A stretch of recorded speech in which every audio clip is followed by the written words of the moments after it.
Vision Pro's cameras and privacy. This is MacVoices. MacVoices is supported by HelloFresh.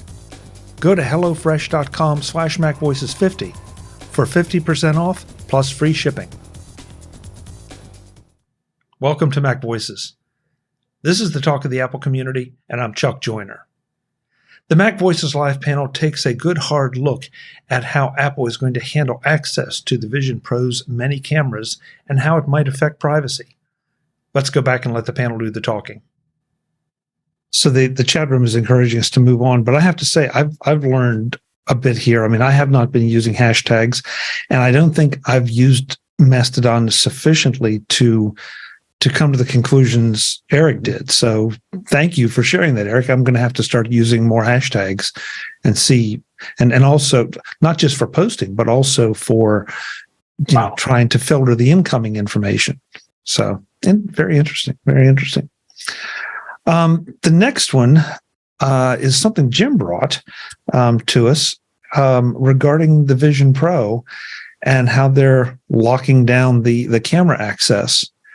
I just put a link in our show in the show notes, and this, I like this, Jim, because if I remember correctly, the Google Glass, I mean, that was one of the things that people actively disliked, is that they felt like they were being constantly tracked or watched, and they couldn't be sure how it was being done. So, you get in an elevator, somebody's wearing Google Glass. Is it streaming you? Is it recording you? What is it? And here it looks like Apple has learned from that lesson and has very much locked things down. Well, Apple is, I'm not sure they needed Google to, they're very privacy conscious anyway. Yeah. And I think this 9 to 5 thing, if I recall, should probably look at it again. The blanket banning thing, I think, applies to unmodified iPhone and iPad apps. Sounds like you'll be able to write Vision Pro apps that then would have access to the camera, but they'll have specific, where the user has to be very explicit about, here's what I'm allowing. So maybe if you're in the elevator with somebody with one of these swim goggles on, you still have to be worried. A thing that I just learned about yesterday that, I guess maybe they mentioned it the first day. I don't know if all of you have heard about this. Did you know that this thing is tracking the eyes of all the people in the room with you when you're wearing this? I didn't catch that till yesterday. And there's actually a couple of good reasons for that. But it's still it's kind of creepy and it's kind of amazing. And it's, the two things I heard about why it does that is, one is, let's say you're sitting there watching, looking at a spreadsheet, or you're watching a movie. So you've got, the room that you're in, or maybe you don't, but, you've got this opaque thing that you're looking at. Mm-hmm. Now, say somebody walks into the room and looks at you, but they are, behind this opaque, fake thing, right? So you won't know they're there because they're behind this opaque thing. But it's noticing, it's got its cameras, and it's like, there's a person that's looking at you. And what it's going to do is it's going to punch a hole in that opaque thing and show you that person. So they can't sneak up on you and you don't know they're there. So it's actually, looking, and seeing, oh, there's eyes looking, and they're using AI to figure out where, that there's eyes and where they are, and it's going to show it to you. The other thing is the thing where your eyes are visible to people around you. Yeah, I'm sure you all heard about that, and you may have heard, which I did also, that wherever that person is, they will see the eyes from the correct perspective. Did you hear all that? Mm-hmm. But did you realize that is not some passive thing? That's actually active. And it's seeing their eyes, and this display shows different things in different directions. They call it a lenticular display.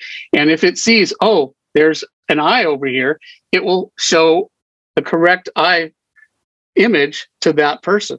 And if they move around, or if there's multiple people, it will be showing. So if there's no person there, it's not going to point an image to them.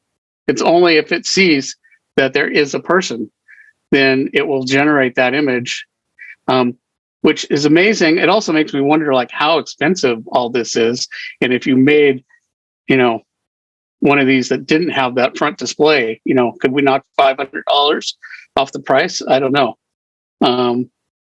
Yeah, but Jim, it sounds like that's something that potentially could compromise the experience, and that's where Apple always. Well, I think they're gonna have to have the cameras anyway, and all that other stuff. So you're not going to save that. But how much does a lenticular display that can display in multiple directions cost? Also, a lot. I would think a lot. Yeah, and also, if I'm using this, like, say I'm sitting at a workstation and maybe I'm designing a 3D part or something, using this, I don't care if anybody can see my eyes. I don't need to, so I'll bet eventually, there will be, a budget model that won't have that, because, it's probably a significant cost, and there's applications where it won't be needed. And, yeah. I'm not saying I'm sorry they did it. Or that they shouldn't have done it in the first one, but I'm just thinking that down the road, maybe not everyone will have it. I think I'd be more concerned about somebody wearing these or Google Glasses and just walking into a room full of people. Yeah. That's just, I'm sorry, that's just weird. If there's not a legitimate reason or a medical reason to wear these when you walk into an entire room of people, I just think that's rude. Okay, but why is it more rude than just holding your phone up? Or, now you can get little cameras in your hat. It's not about the cameras. It's about you've got this big thing on your face that you're walking around in, and you're in a room full of people, but you're not interacting with any of them. So why are you even in the room full of people? Why even bother? But Guy, think about the way we see people use iPads as cameras. And actually, but the iPad is like, basically when somebody walks up to you, you can just kind of drop the iPad to the side and actually interact with them. But with something like Google Glasses or something like this big, huge thing that's on your face, it's like, I really don't want to interact with you, but you're kind of forcing the issue, so here we are. And the fact that chances are, if you're in a room full of people and you're wearing this, people know that those aren't your real eyes that's there on the display, that's a digital representation of your face. And it just seems like it's just, I can't think of anything but rude. Why would you do that? If you're going into a room full of if you're going into a room full of people, then interact with those people. I mean, we've gotten to the point now where everyone is so engrossed in their electronic devices that we don't know how to talk to people anymore. But you could say the same thing for Google Glass, though. Of course, it wasn't as intrusive, but it was still there. And of course, being tech people, we would go to places where tech people were wearing these things. Mm-hmm. And so we all knew what it was doing, or what at least it was capable of doing. And the people wearing them acquired a nickname. What was that nickname, Chuck?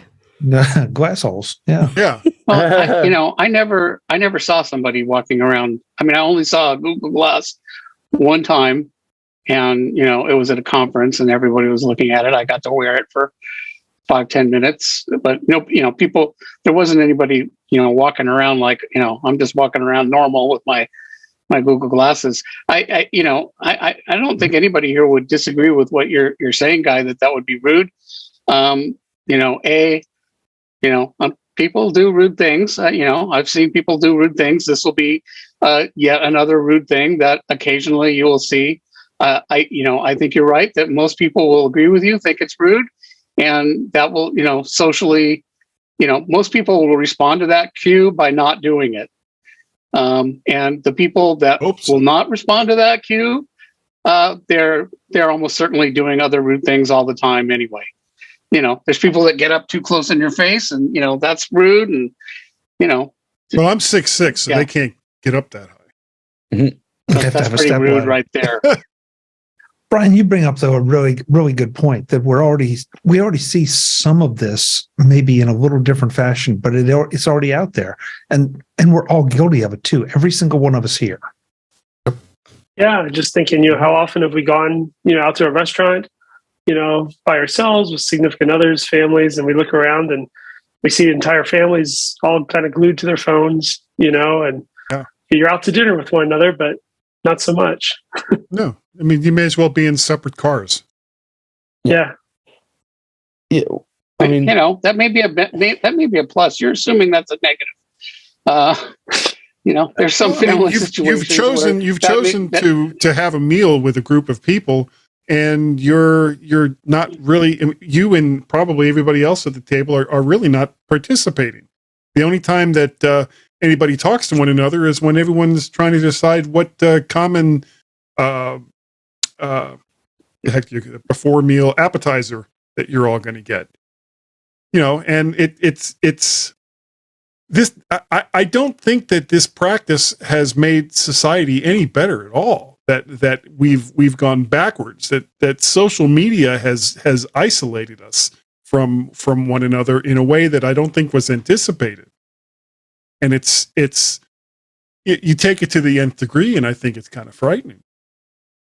But as far as this technology goes, especially for somebody in my current position, what I'm kind of looking forward to is what kind of enhanced vision applications are we going to see from something like this?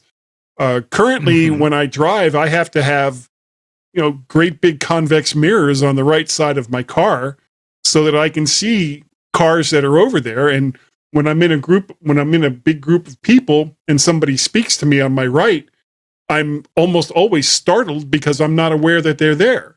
Whereas something like, not necessarily what Apple is providing, because it's probably overkill for something like this, but something that would let people with limited vision or monovision be able to see more of what's going on around them. And that's kind of what I'm really looking forward to. And I'm kind of glad that Apple is in the forefront of this, because their past participation in creating health applications and ways for people to use their technology that 10 years before they wouldn't have been able to for one reason or another. It's very encouraging, and I'm looking forward to seeing what's going to happen in the future with this. But the whole thing where you're walking around and you've got a digital representation of your two eyes so that people don't think you're ignoring them, when that's really exactly what it is that you're doing, is just not something I couldn't really understand why Apple spent as much time as they did when they were talking about that. Other than look what we haven't seen it yet, so it may be that it's a lot better than you think it is. Well, I hope so. We just don't know yet. And this is a first gen product. I mean, in fact, right now we're not even at first gen. We're still at maybe. Well, it's not even alpha. Yeah, I mean, that's it. It's somewhere between alpha and beta, and and every single use person out there has their favorite use case, and absolutely no disrespect intended, Guy, but everybody's going to say, well, if it would just do this, if it would just do that, it'll get there. It's just a matter of which use case gets priority, probably based on how many people will pay for it. And I'm going to use that as a segue, because I got to put this in here, but I lost it. Apple buys enterprise-focused AR headset firm Mira, which I think is a very interesting thing, because maybe they're going after a different headset market that is a bit more enterprise and won't have to have all the whiz-bang features that we're seeing here. But maybe whoever said it, if you're working on designing a new widget, you may not need all those other features, but there may be features that are enterprise level that I'm not experienced enough to know what they would be. But these people obviously do, because they've developed a market to the point that Apple was interested enough to buy them. Well, I mean, there is definitely going to be some future in an enterprise with these types of glasses. I don't have any experience with them, even though I work in an enterprise company. So, but yeah, I can see a future for this. I see what this mirror does. They're using it for, Universal Studios and other type of amusement places, but those are business. But could there be an application here in the future, for in any company business? Definitely it's out there. There's definitely things you could see that could happen. And maybe we just hit on part of the explanation that some of these features will be subsets, right? That there'll be a vision engineering and a vision artist and a vision writer or something that, has features unique to that particular discipline, sort of like the way maybe we have programs now.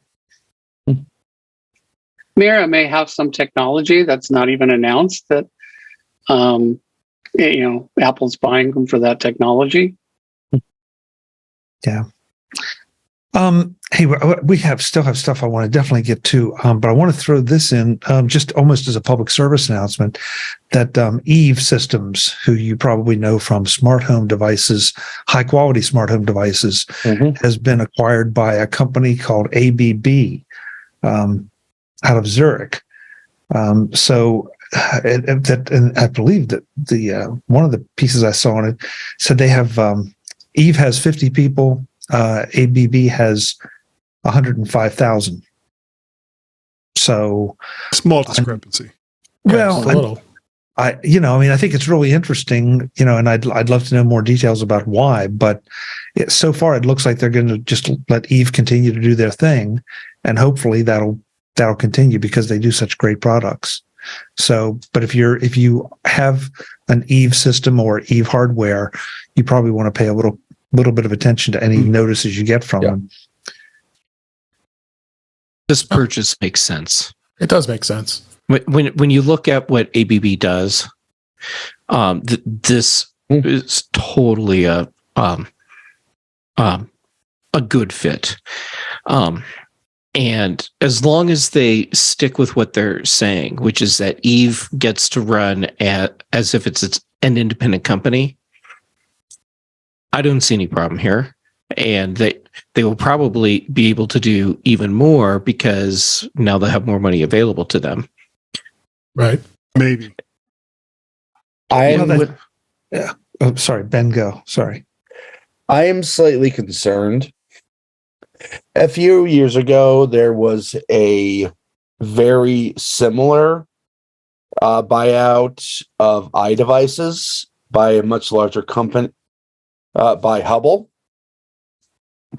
Everybody thought it would be just iDevices getting more resources from this much larger company. However, the effects to that merger have been mostly negative, with most of the product development with iDevices having stopped or gone mostly away from Apple devices in favor of the company's other devices, Google Assistant, that type of thing. I would have to know more about ABB's plans here. Are they basically getting them for the balance sheet, or do they have mutually beneficial plans? I mean, when August was acquired by, God, I can't pronounce the name of them, but the same people that own Yale Locks, that actually turned out to be a pretty good merger because there's cross-pollination between the two divisions. But like I said, I have to know kind of more the plan here.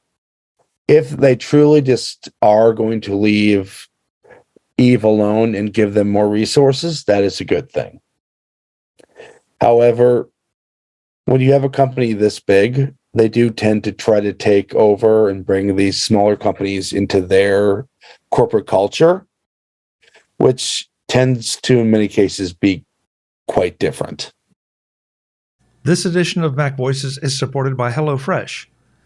Visit hellofresh.com/MacVoices50 and use the code MacVoices50 for 50% off plus free shipping.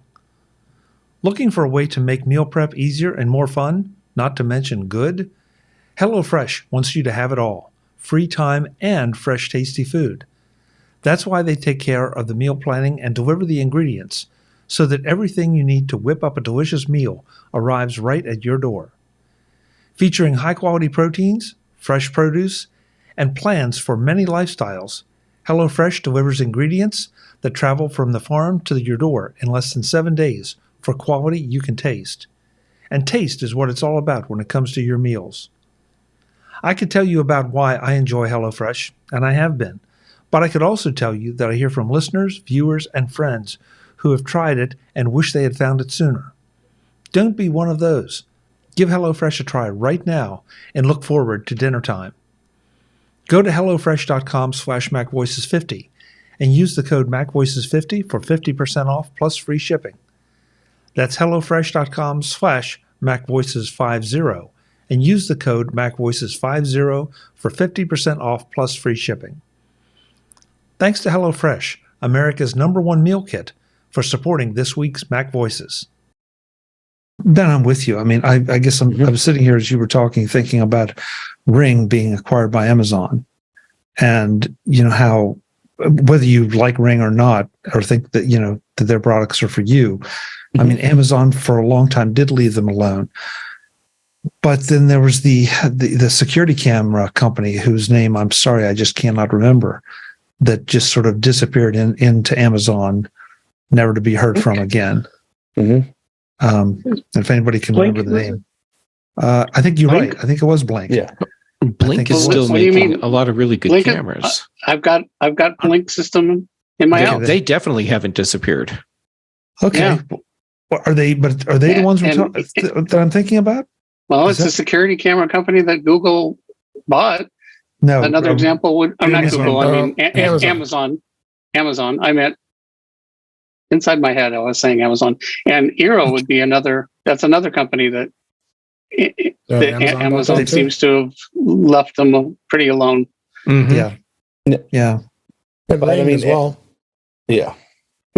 What, Dave? Ring as well. Yeah, Ring. I mean, they've Zappos. Yeah. So Right. I mean, maybe Amazon buying you is not a bad thing. Well, I mean, Amazon does have a tech focus. ABB is not a tech company. They are a smart home about that? company. They're all about smart homes and smart home integrations. Oh, Okay, I'm seeing a link here. Amazon discontinuing cloud cams for Blink mini cameras on December 2nd. Yeah, I was going to say I thought they were. I thought they had kind of. Or they were on the way out. And sort of, since we're on this path, the Logitech has decided to discontinue Blue, even though it looks like the models are still going to be there. They're just going to be renamed. Yeah, that just sucks. I know. Yeah. Why would you give up a name that is as good in audio as Blue? But they are. So. Yeah, changes Guys, and changes. Yeah, other things I wanted to get to, but I think there's one big one, and this is a little bit difficult because it's such an evolving story, and that's Reddit. And I definitely wanted to see what everybody's feelings were here. From what I understand right now, as we record this, a whole lot of the subreddits have either gone dark or gone private. The company allegedly is trying to set itself up for an IPO, and that's being blamed on it a lot. Meanwhile, they've suddenly raised their fees. One thing I'm not clear on is if there were any fees to start with, and they're just implementing outrageous ones, or if they've just raised the price on their APIs to the point that some of the third-party clients for Reddit are saying we just can't afford it. Apollo being the most notable. Do we have any heavy Reddit users here? No, I don't use very often. No. I got banned a long time ago. Screw those guys. Should we ask why, Jeff? Oh, sure. I'm happy to share why. On many of the forums, on some of the forums on Reddit, there are kind of power hungry board mods or subreddit mods, and if one of them takes a disliking to you for any reason, they just screw you over, and Because they can. Mm-hmm. And years ago, someone on one of the Apple forums asked a question, and I answered it and included a link to an online article that had more information to help them out. And the one of the mods decided I was spamming, and then banned me, locked my account system wide, and sent me a message letting me know that I'm a horrible person because I'm a spammer, and if I try and do anything, set up a new account, whatever, they will ruin my life. And I was like, seriously? Anyhow, but I have a hypothesis on why Reddit's doing what they're doing, and it's twofold. The first part is they are working towards an IPO, and so they need to get the third party clients out of the way, and this is a way to do it without saying we're killing third party clients. The other thing is, it's no secret that OpenAI and other companies doing generative LLM systems scraped the crap out of Reddit for content, and Reddit wants to get money for that. Mm-hmm. So set up a pricing scheme that maybe only those high-end LLM systems can afford to pay. Yep. The other thing here, and Jeff is completely correct on his parts. The one thing they're discounting is, and the reason why we have the blackouts, Reddit relies on a lot of community unpaid moderation. Why this is good for Reddit? Well, they have essentially a bunch of unpaid actors who are moderating their platform and basically giving them most of their content.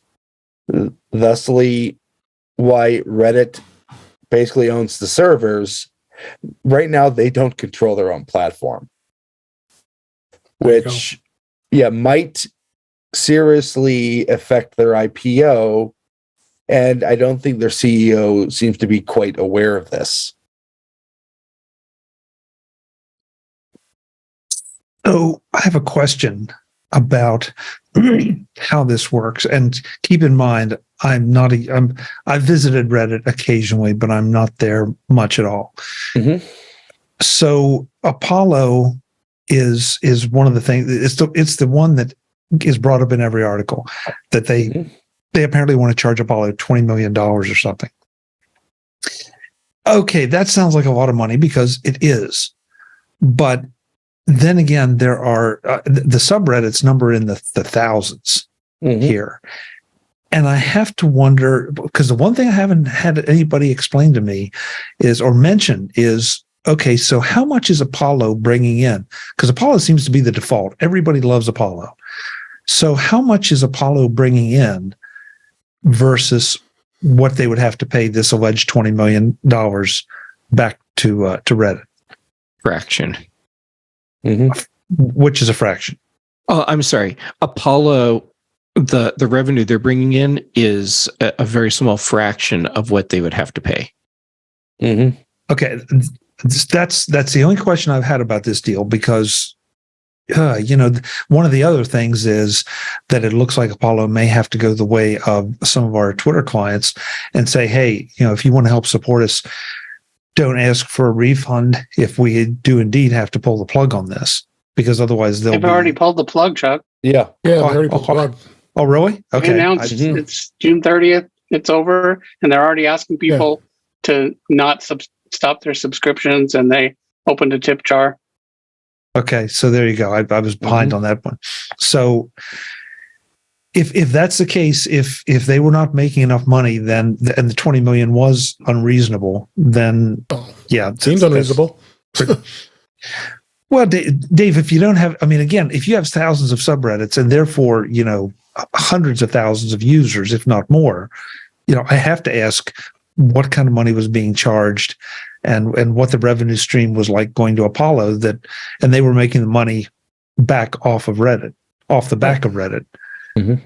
So, but I think Jeff has it, the large language model thing, and they have all that content that all their users have provided, and now Reddit's sort of saying, well, yeah, it's our content too, since it's on our platform, and therefore we can control access to it. Mm-hmm. But they let this go for years. That's why I don't understand why all of a Because sudden they're trying to do an IPO. Yeah. We're trying to do an IPO and, cash out and make billions. Same problems happening over at Stack Overflow. Well, similar problems. It's a dumpster fire just all the way around. Oh, yeah. Mm-hmm. I never really liked Reddit, so it's not going to affect me. And then now hearing the story from you, Jeff, it's just obvious. It's like rogue out there. There's so many crazy subreddits. I like Chuck would just spend some time looking through some of this stuff. It's like, why am I wasting my time with this? Well, if you went to the right ones or you got a link to the right article, there were a lot of times that some super knowledgeable people that were patching. Of course, and I've seen lots of like you asked a question. Like I had a question about audio related question with the new version of the Mac, of the new Mac OS, and as it turned out, almost every single link that I saw through Google was pointing to something on Reddit.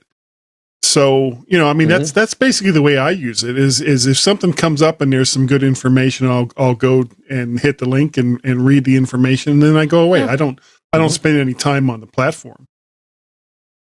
There's pundits out there who just say, they're just lurkers. That's all they do is read the Reddits and subreddits, but don't participate, don't comment, don't anything. And I'm sure there's a lot of them like that out there in Reddit that they don't. I'm sure they're not very happy about. Same thing's true on all the platforms. Most of the platforms are like that. Yeah.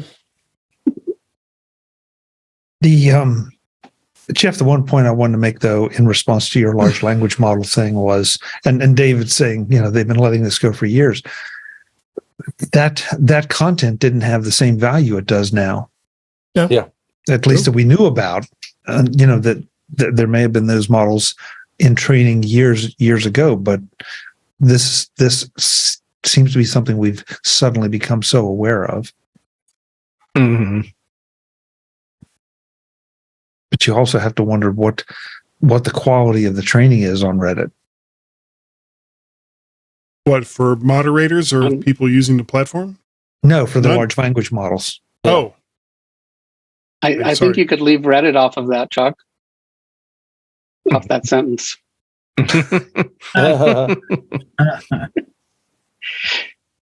Okay, Jim, let's go there for a second. So if you were going to train a large language model, what would you consider to be a high quality source or corpus of information?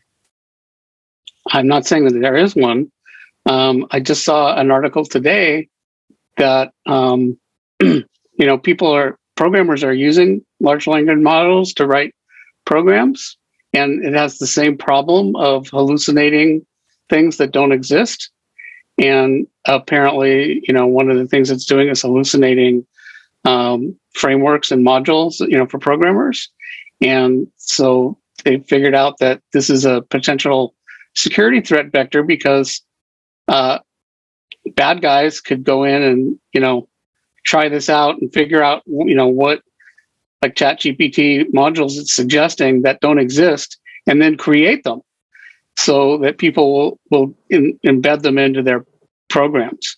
And I think this is a real likely scenario, especially for something like Node, which is so heavily based on packages. It's already a big problem that people are including, other software that they don't really know what it is. Well, this is going to make that even worse. But are they hallucinating? So, huh? Nothing. Go ahead. Sorry. Just I'm focusing on hallucinations for some reason. I don't know. So, I think that, information quality is, that's a new looming huge problem that we're going to be faced with. There's no such thing as unpolluted information sources anywhere. Brittany, you're quiet during this discussion, and I'm curious as to what you would say about where you would want to train our large language model. Ooh, can't talk. I don't know where the right place is. There's so many bad places that I can think of. I don't know the right place. I like the idea that they have access to information on the internet, but then a lot of that is garbage. So it's a no-win situation, but there are bigger losers than others. Wow. And the problem is that garbage is going to start coming out of the LLMs and be put back onto the internet, where it will then be used as training data for the next generation of LLMs. Already happening. I see these marketing spammers that are like, oh yeah, you can totally do this until TikTok realizes I don't want to hear that anymore in the algorithm. But like, oh yeah, you could totally have the thing write all your blog posts for you. And I was like, oh, we are just feeding the crap machine. Yeah, but is this take that as literally as you'd like? Yeah, well, but it's an interesting problem. I mean, is that going to be part of what the large language models have to learn? Yes. That's where the money is. Well, that's where the money is. But because Britt, if you say there's no really good place or you can't think of one, then is it part of the programming that has to be done to say, hey, we want to recognize that this is questionable based on its source? Or and you could flag things. Let's pretend like we're not just setting it loose to learn the internet, and we're instead choosing sources. Now you have the issue that some people will complain that they didn't choose the sources that were their particular point of view, true or no. Let's see. Well, and now you have a political debate. The other problem is that these LLMs are based on the model that, this information is free for their taking. So, you get what you pay for. It's a problem, but that is a different problem. You get what you pay for. If you want a high quality source, that's not going to be free, or cheap, or in volume. Cheap, but next time on Mac Voices, the panel continues their discussion of all the drama surrounding Reddit. That's next time on Mac Voices. We'll see you then. As always, I'm Chuck Joyner. Thanks for watching. Visit MacVoices.com for show notes and to connect with Chuck on social media. Get involved in our Facebook group or like our Facebook page, and get more out of your Apple tech with Mac Voices Magazine, free on Flipboard and on the web. And if you find value in it all, consider supporting us through either our Patreon campaign at patreon.com/MacVoices, or by making a one-time donation via the PayPal link on our front page and in the show notes of each episode. You will join these fine people who help bring you Mac Voices.